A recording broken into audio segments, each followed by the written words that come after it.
அந்த கியாமத்துடைய நாளையில் நாம் நஷ்டவாளிகளாக நிற்போம் என்பதில் எந்த சந்தேகமும் இல்லை.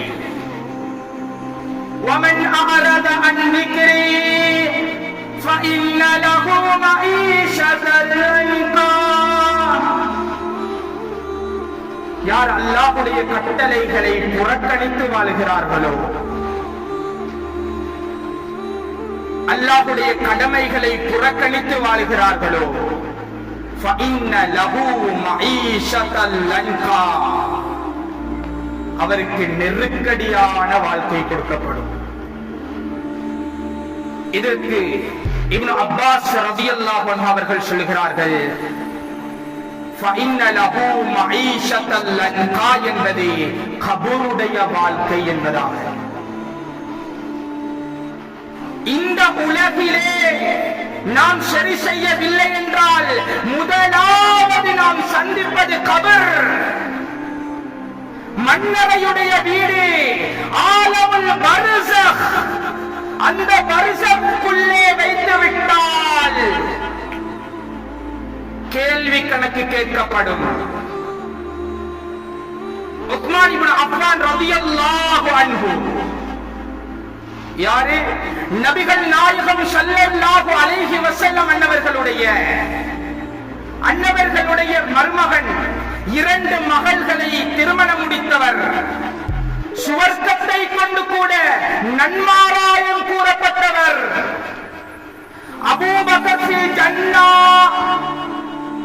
உமர் ஃபில் ஜன்னா, உஸ்மான் ஃபில் ஜன்னா, அலி ஃபில் ஜன்னா. இப்படி 10 சஹாபாக்களை கொண்டு நபிகள் நாயகம் ஸல்லல்லாஹு அலைஹி வஸல்லம் நன்மாராயம் கூறினார்கள்.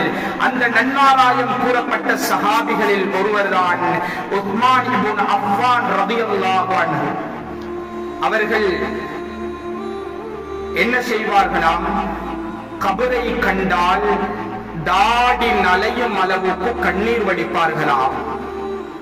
அவர்களிடம் கேட்கப்பட்டது, நீங்கள் நபிகள் நாயகம் ஸல்லல்லாஹு அலைஹி வஸல்லம் அன்னவர்களுடைய மஜ்மாவில் அமர்ந்திருக்கும் போது உங்களுக்கு சுவனத்தை பற்றி நரகத்தை பற்றி ஞாபகம் ஊட்டப்படுமே, நீங்கள் அந்த நேரத்தில் அழுவாமல் கபரை கண்டால் மாத்திரம் அழுகிறீர்களே, என்ன காரணம் என்று கேட்டார்கள். கேட்டதற்கு சொன்னார்கள், ஆகிரத்துடைய வீடுகள்ல முதலாவது வீடு கபரே. கபரை சீர் செய்துட்டோம், கபர்ல வெற்றி பெற்றுட்டோம் என்றால் மறுமையுடைய வாழ்க்கையிலும் நாம் வெற்றி அடைந்து விட்டோம். கபருடைய வாழ்க்கை சீர் செய்யப்படவில்லை. கபரிலே நெருக்கடி உண்டாகிவிட்டது. இப்படி என்றால் மறுமையிலும் நாம் நஷ்டவாளிகளாக ஆகிவிடுவோம்.